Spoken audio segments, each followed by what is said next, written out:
જીતુ પટેલ, ગામ દાસદ, તાલુકો ઊંઝા, જિલ્લો મહેસાણા. આજે આ ભાઈની બેનની આપણે ટ્રીટમેન્ટ કરી, પૂછીશું કયા ગામથી આવ્યા, શું તકલીફ હતી અને કેટલા વર્ષથી તકલીફ હતી. બેન, તમે કયા ગામથી આવ્યા?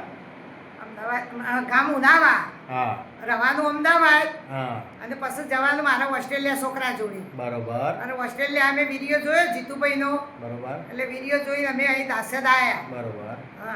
અહીંયા આવીને તમને કેટલો ફરક લાગ્યો? મને ફરક અત્યારે તો ઘણો ફરક લાગ્યો. 60 કે 70% જેટલો મને લાગ્યો? 70% લાગ્યો ફરક. બેનના 70% ફરક લાગ્યો. અને બંને ડિંચરની અંદર દુખાવા હતા અને લગભગ 10 વર્ષની તકલીફ હતી બેનને. અને આપણે આજે ટ્રીટમેન્ટ કર્યું. 10 થી 15 મિનિટમાં બેનના રિઝલ્ટ મળ્યું છે. અને આ કાકાની પણ આપણે પૂછીશું. કાકા, તમને શું તકલીફ હતી? મને પગે 10 વર્ષની તકલીફ હતી. બરોબર. જીતુભાઈ ટ્રીટમેન્ટ કરી. 10 મિનિટમાં મને બહુ દુખાવો ઓછો કરી નાખ્યો. કેટલો ફરક લાગ્યો?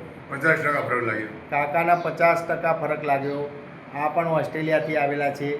બંને જણા મારો ઓસ્ટ્રેલિયા વિડીયો જોતા હતા અને વિડીયો જોઈ અને એમને તો તકલીફ હતી. પછી અહીંયા કે આપણે ગામ જઈએ, ગામની અંદર આવી અને નામ લખાયું અને આજે એમનો નંબર આવ્યો અને આજે એમની ટ્રીટમેન્ટ કરી. બંનેને રિઝલ્ટ સારું મળેલું છે. આવા કોઈ પણ હોય તો જીતુ પટેલ પાસે આવજો. જય હિન્દ, જય જવાન.